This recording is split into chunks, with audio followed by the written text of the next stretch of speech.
Welcome back to The Big Show. I'm your host, Chad Bishop. Today we're here with two special guests, Adam and Jacob Bishop, founders of the Bishop Development Group. For those of you that want to learn how to develop, they have more than 12 projects going right now. So don't forget to subscribe. After you subscribe, hit notifications because we're going to be live from some of their projects in later videos and show you how it went from house to ground to development. All right, guys, first, have you always been in development, or did you guys have a career out of college, or did you go to college? What got you guys started? Yeah, so our past business life, we were in retail. We had stores around the country, and development and real estate is pretty new for us. So we're at the beginning phases of our career here. So when you guys had the retail stores, did you have to go look for locations? So yeah, good question. So we spent, a big part of our job was looking for new locations. We used different formulas, demographics, density, all kinds of different drive-by traffics, all kinds of different things. So it correlates well into developing. Whether a store was successful was mostly dependent on where the location was. So when you guys talk about this, I hear this passion in you guys. Did that really what led you into development? Yeah, I mean, it was a big part of what we did before. We sold the business some time back, and focusing on the customer experience, we learned that from retail. We apply that to development. So guys, when you got out of retail, did you guys take any time off, or did you get steamrolling right into development? So that was a unique time for us. We took a little bit of time off. We traveled. We went to Europe, had some good times there, and when we got back, COVID hit. So we were kind of pinned in our place for a little bit, which kept our brains moving. Okay. Yeah, I was just going to say, we took some time off after retail. We've been in the business for so long. And our first step into real estate or development was checking the auctions, the online auctions. Auctions? Yeah. What kind of auctions? So yeah, we were glued to our computer, stuck in our place, and prices were going up and down. There was no stability during the COVID time, so we hit the real foreclosed auctions, which are located in Miami-Dade. They also have them in Broward, but the county auctions. So I don't know if you guys heard that. It was realforeclosed.miamidade.com. So when we're done with this podcast, what we're going to do is we're going to send a link in the bottom of this video so you guys can check out that video. So you guys were sitting at home, twiddling your thumbs, just got off vacation, and you're like, what do we do next? Yeah, so we What'd you do? We knew we wanted to get into real estate. We knew we wanted to get into development. And for our first project, we decided, hey, let's start with an auction, a county auction. And we started with the county auction website. So if you guys didn't hear that, county auctions. And what we'll do is whether you're in Dade, Broward, or Palm Beach, we'll put all the links into this video. And the reason we wanted to start with the auction website, right, is you're negotiating from a bid standpoint. And as novice or as rookie, when we first started, we thought that would be the easiest place to enter. So when you do these auctions, do you guys have to have like a bag of cash? Or do you have to have a minimum amount of money? How do you do that? So yeah, they do require, I believe, a 10% deposit, but it's all, wired. You don't need a bag of physical cash, Okay. but you do need some cash. But there's prices of all different properties. So you could get a small lot for, 10, 20, 30 grand or something way more expensive. And also a big benefit of that is clean title. And that's a huge reason we wanted to start with the county auction. So with these auctions, though, I've heard horror stories like sinkholes or tenants that won't leave. Have you guys run into anything like that, or how does that work with these auctions? Well, it's a good question because you have no clue what's on the inside of that house, right? If you're buying a lot, you can tell the lot. I guess you could run into environmental problems or soil problems. But from a house standpoint, you don't know what's in there. Our first house that we bought, we had no clue what was going on. The house was covered by trees, it was covered by bushes, and we won this sucker. And actually, when we were bidding on this thing, we were sitting outside the house, like outside the investment house with our laptop open. We won it, we got the keys afterwards. The house was a mess. The roof was messed up, the floor was messed up, there was mold, there was wood structure, it was just a complete mess. I want to take one step back because you said that you were in your car with your computer in front of this house, bidding. Yeah. Do you guys have the same mindset when you're looking at properties, or what do you guys do as far as thinking what kind of property you want, what kind of zoning property you want, what you're going to do with this property? Is this something that you know before you put your bid in, or hey, here's a bid, maybe we'll get it and see what we do? How do you guys go about that? So like we take time at first, we try and drive by some of the properties to get a, bird's eye view and see what it looks like. If you see a house looks, the roof looks like a wreck on the outside, chances are it has more problems on the inside. If the roof looks good and the house looks newly painted, chances are it's better. So we use that data to kind of look at it. This in particular property, which was one of our Was this your first project? This was our first project. So this was after we had got outbid numerous times, so we weren't having too much luck. We were lowballing every property, all of our estimates, and this was the one we were like, you know what? No matter what we pay for this thing, we're winning this property because we want to get our feet wet and we want to see what happens. That's probably going to be in our lowest cap rate property we have, but still was definitely worth it for us because that's where we learned how to really develop the property and fix up the property and get all of our trades together. So guys, again, at the end of this, we're going to give you their website. So if you're trying to get a way to get into development, not knowing anything, these guys will teach you how to do it. But before we go there, so I want to picture this. You're sitting in front of this house, computer in front of you. Do you guys already have architects? Do you guys have contractors? Like, what's your thought process? We're buying this property. Are we fixing it up? Is it Airbnb? Is it yearly rental? Hell, are you going to flip it or move into it? Yeah, so this property, we had about 10. There was probably like 100 properties that were being auctioned that day. There was 10 on the list that we did a lot of research before and that we were happy to purchase. We lost on all 9 of those. It came to a 10th one, and we're like, we're going to win this no matter what. This is our first property. We had nothing lined up. We had no architects. We had no builders lined up. We had no idea what the house was going to look like, but we knew we wanted to get it. All right, so I know you guys pretty well. Putting a hammer in your hand, not the smartest thing to do. So were you guys actually putting in floors, or what happened with these contractors and architects? Yeah, so like demo, we're fine doing some demo, right? Give us the big hammer, we'll knock down some walls.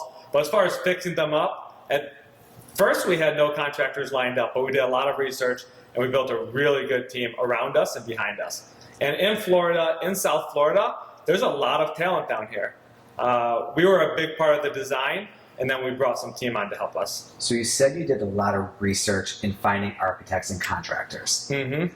Did your list of people get cut in half because you couldn't speak Spanish? Or what made you pick one architect contractor over the other? Was it their past work, price, what? Well, yeah, that's a good question because a lot of the contractors, might only speak Spanish, for example.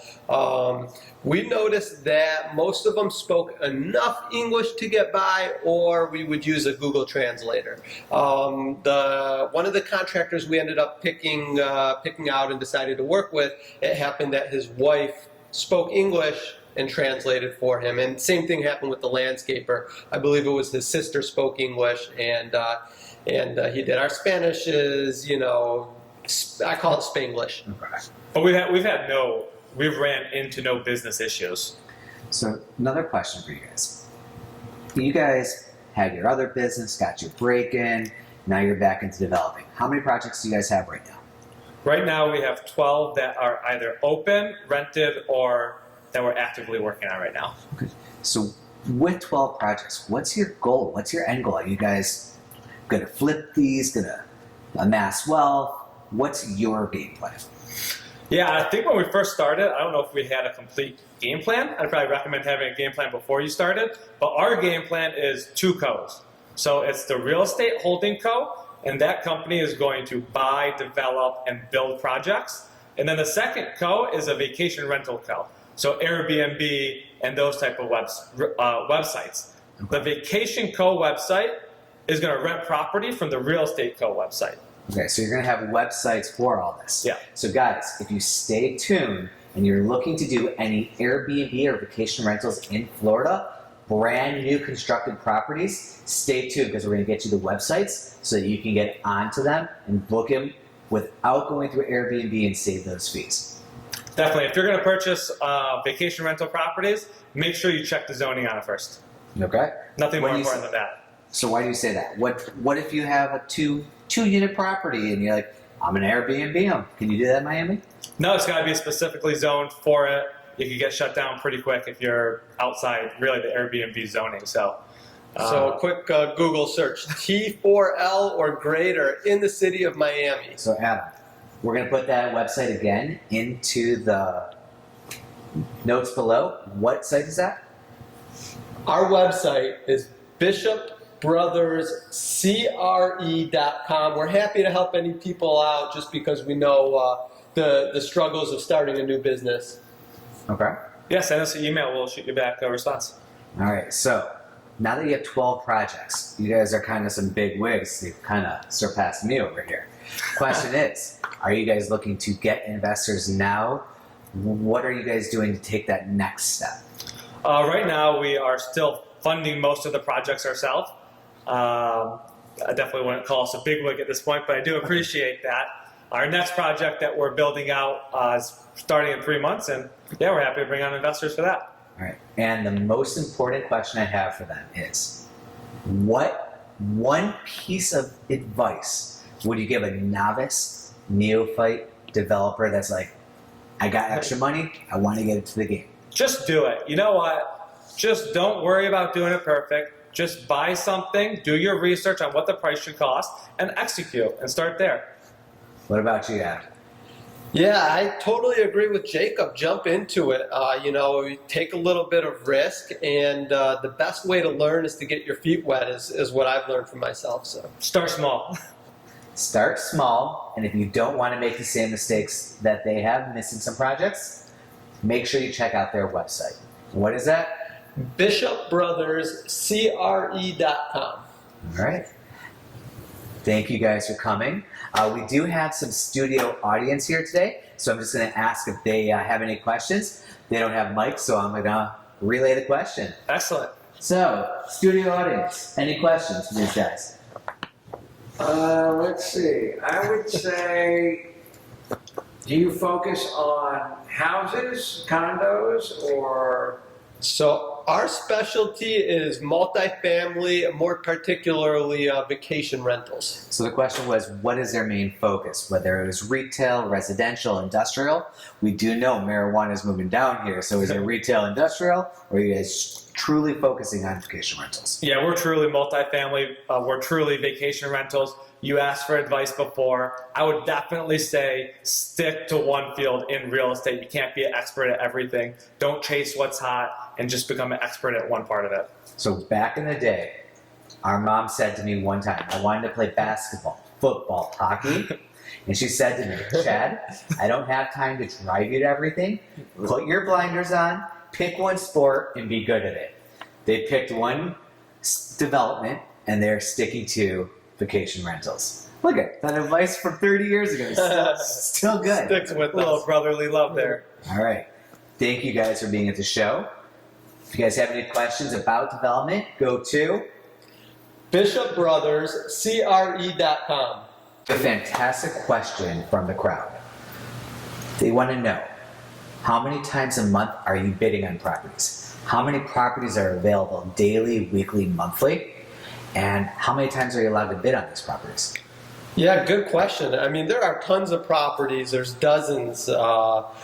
Usually weekly, monthly. You could check them just by going on the website, and you just click the box, and it shows the properties. Google their addresses before you go see them. But yeah, dozens of properties. You could lose 20 auctions and then win your one that day. The range of properties is vast also. You have $20,000 lots. You have $10 million single family houses. There's just everything in between on there as well. Is there a benefit to bidding on these properties early? Can you even bid on these properties early? Yeah, that's a good question. You can bid on them early, and there is a benefit because if there's a tie bid, it goes to the person who bid first. Okay. And also, if you put your bid in early, that stops you from trying to bid up higher from an emotional response when you're in a bidding war. Gotcha. Totally. Okay, so when you're doing this bidding, is there a minimum bid that you can put in and then like increment? So, oh, I want to go up by $10,000 to a maximum where you don't have to look at it again? Or do you actually have to sit in front of your computer and go, bid, bid, bid? Yeah, you could put in your max bid, and the software automatically goes up to your max bid. And I think it's accurate. It's pretty reliable. Me personally, I think Jacob as well, enjoy clicking bid, bid, bid. It's dangerous because, like Jacob said, your emotions could get involved. And I wonder what would happen if you bid on 6 properties and you win all of them, but you only have the intention to win 1 property if you're not sitting in front of it. Could happen. All right. Any more questions from the crowd? I think that's it. All right, that's it. Thanks, guys. Yeah, thanks for having us. This was fun. Great time. If you liked what you saw, learned something new today, want to learn something new from these guys, don't forget to like, review, and subscribe.